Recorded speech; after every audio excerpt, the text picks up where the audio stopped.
Burn the excuses. Build the empire. The most dangerous lie you have ever been told is that you are a product of your circumstances.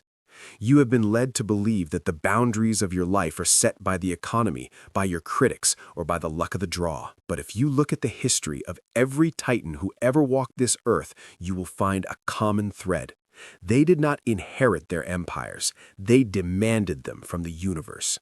They recognize that the human mind is the only thing over which a human being has complete, absolute control. And yet, most people treat their minds like an unlocked house in a storm, allowing every wandering fear and every whispered doubt to take up residence. Today, that stops. Today, we lock the door. We are here to burn the excuses that have acted as the anchors of your potential and begin the construction of a life that commands respect. This is not a journey for the timid. This is a journey for those ready to apply the master key of definiteness of purpose. Consider the landscape of your life right now. If it does not look like the empire you envisioned, it is because you have been a drifter. Napoleon Hill identified the drifter as someone who has no aim, no plan, and no backbone. The drifter is moved by the wind, but the builder creates the wind. You must begin with a burning desire, a heat so intense that it melts away the possibility of retreat. When Andrew Carnegie arrived in America, he didn't have a penny in his pocket, but he had a blueprint in his soul. He didn't ask for a job, he looked for an opportunity to be of service. He understood that wealth is the result of a specific mindset long before it is a result of a specific industry. You must define your major definite purpose with such clarity that you can see it, smell it, and feel it in the present tense. If your goal is vague, your results will be invisible. You don't want more money. You want a specific sum for a specific reason by a specific date. This is the first law of the empire. Once the purpose is set, the battle moves to the inner chamber of the mind. This is where the law of autosuggestion becomes your greatest weapon or your silent executioner. Your subconscious mind is fertile soil. It does not care what seeds you plant. If you plant seeds of "I am tired," "I am broke," or "it's too hard," the soil will faithfully produce a harvest of exhaustion and poverty. But if you command your mind with the authority of a general, if you feed it images of strength, abundance, and victory, it will begin to reorganize your reality to match those images. Thomas Edison failed 10,000 times, not because he was a dreamer, but because he was a scientist of the mind. He knew that the light bulb already existed in the realm of thought. He was simply the medium through which it would manifest in the realm of matter.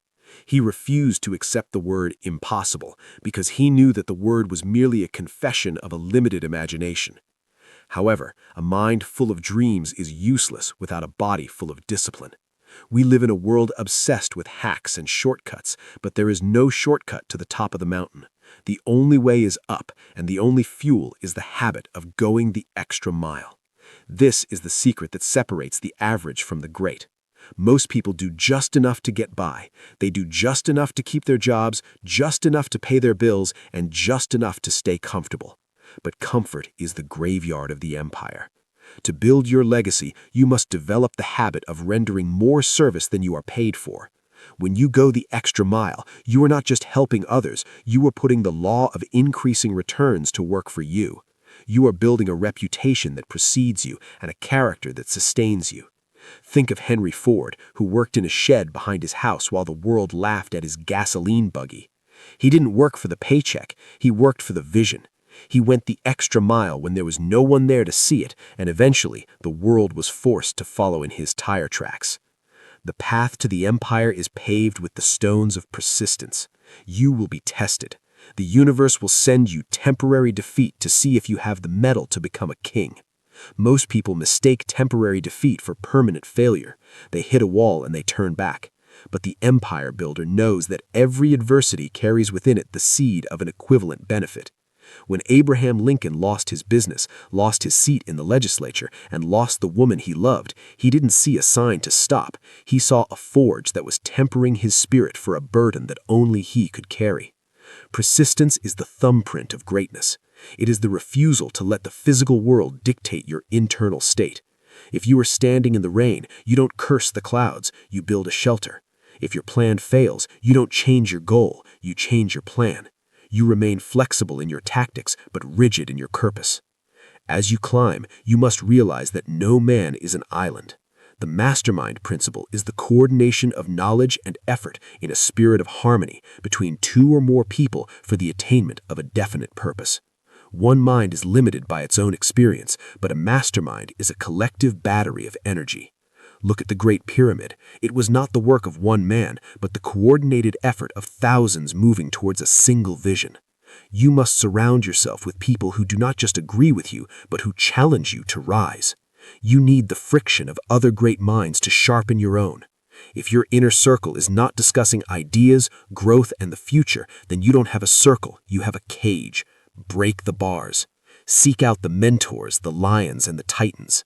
Finally, you must master the power of decision. The analysis of over 500 multimillionaires revealed that every one of them had the habit of reaching decisions promptly and changing those decisions slowly, if at all. People who fail to accumulate wealth, without exception, have the habit of reaching decisions very slowly, if at all, and changing these decisions quickly and often. Indecision is the twin brother of procrastination. It is the thief of time that will rob you of your empire before you even lay the first brick. You must trust your intuition. You must trust the work you have put in. When the opportunity appears, you must strike with the speed of a predator. The excuses are dead. The buts are burned. The blueprints are in your hands. You are no longer a victim of the hypnotic rhythm of the masses. You are the architect of your destiny, the captain of your soul, and the builder of an empire that will stand long after you are gone. The world does not need more followers. It needs the person you were born to be.